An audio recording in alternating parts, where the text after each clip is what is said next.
cruising on into Peppermill from South Reno. That perspective you'll remember if you've been with this vlog for any length of time, when I used to live down off South Meadows Parkway.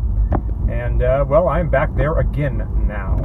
We're jumping into this $5 blind game at Peppermill. It looks like there's two of them, and they both look to be pretty good. I head down Limberry Street and parked into Peppermill's north lot before heading in to find two full games with a list for a third. I could have played the $2 game while I waited, but I no longer do that. I prefer listening to podcasts instead, and this week on the Crush Life Poker Podcast, my guy Bart Hansen was back to his bread and butter. I feel that he's at his absolute best when he's going over hands that he played in a shotgun format like he did this past week. And if you're interested in checking that out, you can get 25% off a basic or premium subscription for life just by using the promo code BENDEACH. A link is in the description below. I finally get into the game on table 5 and buy in 1,500. I start off 3-betting 10s, but folding to a 4-bet. The game actually sucked to start out, and my attention was on the Golden Knights. The legendary Mr. C showed up though, and that livened things up. He executes the 2-5 rule, the $200 buy-in, and a $5,000 add-on. I couldn't get dealt a winning hand for the next hour, and then to watch my Golden Knights lose to Buffalo was extremely tilting. I then raise ace-queen of spades under the gun to 20 and get 5 callers, including Mr. C. With 120 in, the flop is Jack 9-3 2 spades. I bet 75. Mr. C calls +2, and the button peels as well. So with 345 in, the turn is the 6 of clubs. I bet 160 here. Mr. C then fires in 5 black chips and the button mucks. Playing 1,300 effective and knowing an ace or a queen could potentially win me the pot on the river, I call. And with 1,345 in, the river is a disgusting offsuit 8. I check, he bets a hockey puck, and I obviously fold. Then I raise pocket aces to 30, and Mr. C calls on the button. With 60 in, a 9-7-3 2 spade flop rolls off the deck, and I bet 45. He fires in 5 green chips, to which I'm never folding, and with 310 in, the turn is the 10 of diamonds, and I check. Based on thousands of hands against this opponent, I'm expecting him to fire again a lot, but also to slow down when he doesn't improve a lot. In this hand, he opts to check, and the river peels off the single worst card in the deck for me. It's the 6 of spades. I check, and he bets out for 400. I hate both options here, but given the fact that it was the worst card in the deck, I think when that happens, it's never the worst thing to just get away from the hand, which is what I opted to do.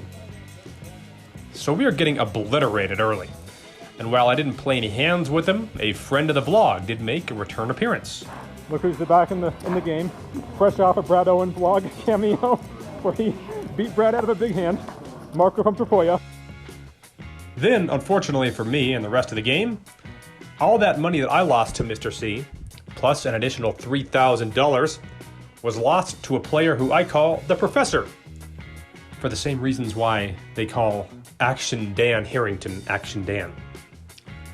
When Mr. C flopped the nuts straight and the Professor had flopped 2 pair but hit his 4-outer for a turn boat, I immediately booked a prop bet with local pro Turtle Shark, saying that he will hit and run in under 10 minutes. I won the bet easily. He left in 5. And how much did I win in this prop bet, you might ask? Oh, the usual amount. Here, $1. I'm moderately tilted still, down about 1,000, so I walked next door to Oceano and crushed a tuna sandwich with avocado. I come back to find out that a mandatory $10 straddle is on under the gun, with an option to steal the straddle if you make it at least 25 from any other position. We also get an appearance from a dog named Maverick. No word on Goose. Mr. Z then sits down. Now there are 3 $5 games in the room, and they're all independent, but when Mr. Z and Mr. C are both in the same one, that game unofficially becomes the main game.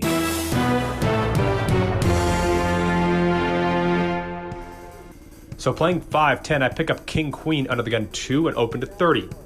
Mr. Z calls on the cutoff in the small blind.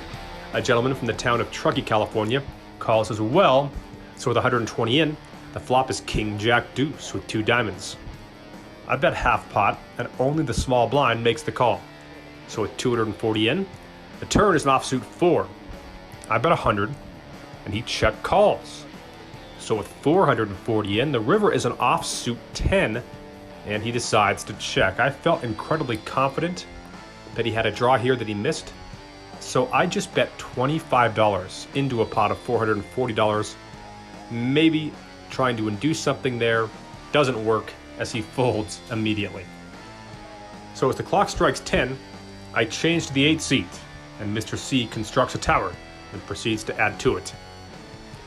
I then 3-bet pocket queens and got 3 callers to 347, but after my $160 flop bet was raised to $550 and that bet was called, I pitched the hand, which ended up being a good thing because I was up against a big draw and a set. $20 straddle is on the button, and I have ace king of hearts under the gun 1 and make it 60. Pro in middle position makes it 130. The hijack, a very tough and aggressive player, makes it 375. I have about 650 left here and opt to jam all in. Middle position folds. The hijack starts thinking about it here, and it became pretty apparent as to why. He's a smart player. He knows that 80% of the time, he's going to have a 20% chance to win. And the other 20, he's going to have to win a coin flip. So he's basically in terrible shape here, but he finally decides to call and has pocket 9s. So fortunately for him, I do have ace king in the one of the rare occurrences where he's going to be a coin flip here. We agree to run it twice, and here's how that went. Split pot coming in. We have a split. Dustin was some. That's true. You're right. Could be split pot. The way I run the freaking ace king. Oh, there it is. No, he hasn't said. Oh shit, that's it. That's it. Right. And it's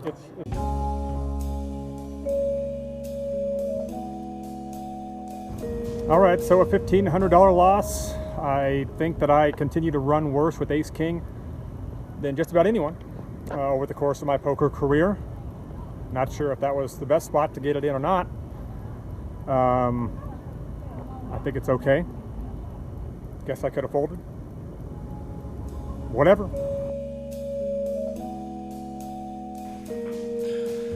All right, I am taping this portion of the vlog a week after the other portion.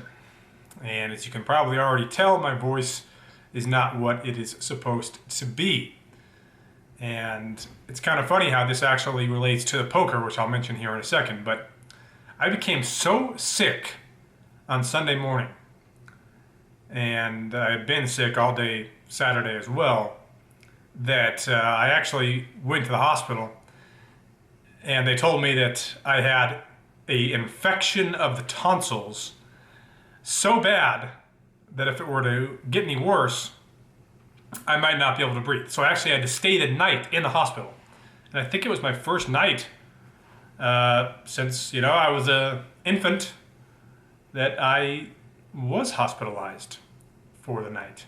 As you can get a look at the view from my hospital room at Renown overlooking the Grand Sierra Resort. By the way, I'm not here to give out parenting advice, but if you have kids, get their tonsils taken out while they are kids, if you have the ability to do so.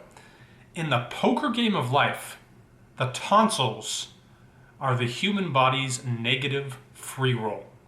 Anyway, so the story that you guys will probably find funny, and I put it out there as just a warning, an indication that this stuff can always happen to you, even though you never think that it can.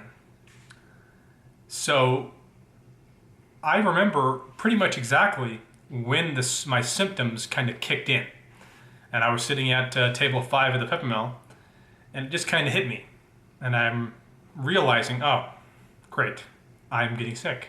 This is not good.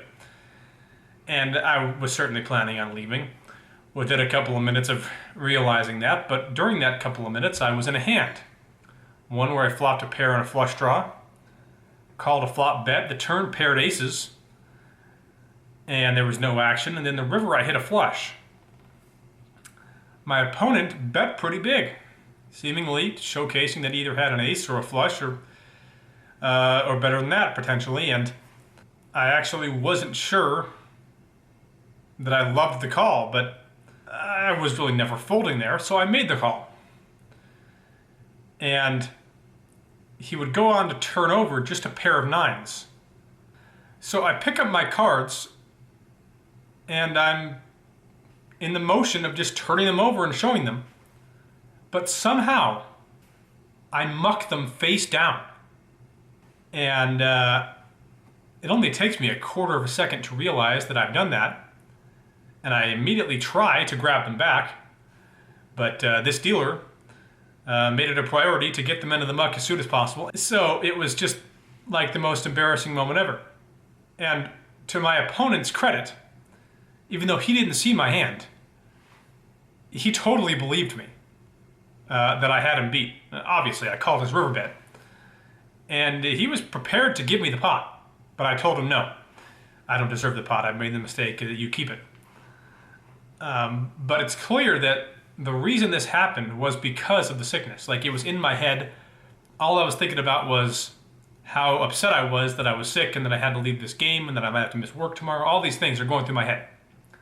And I lose track of the moment at hand.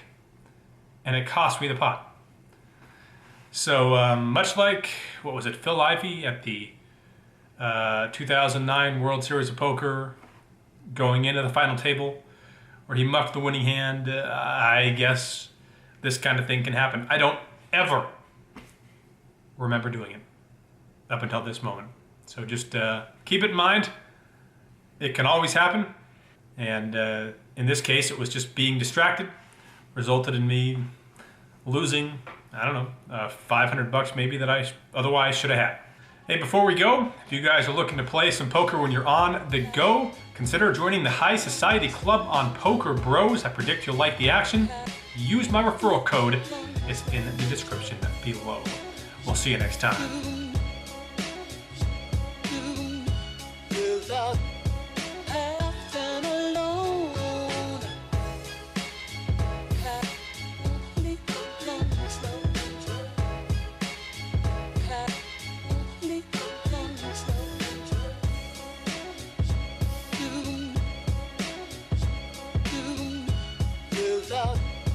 Have no soul.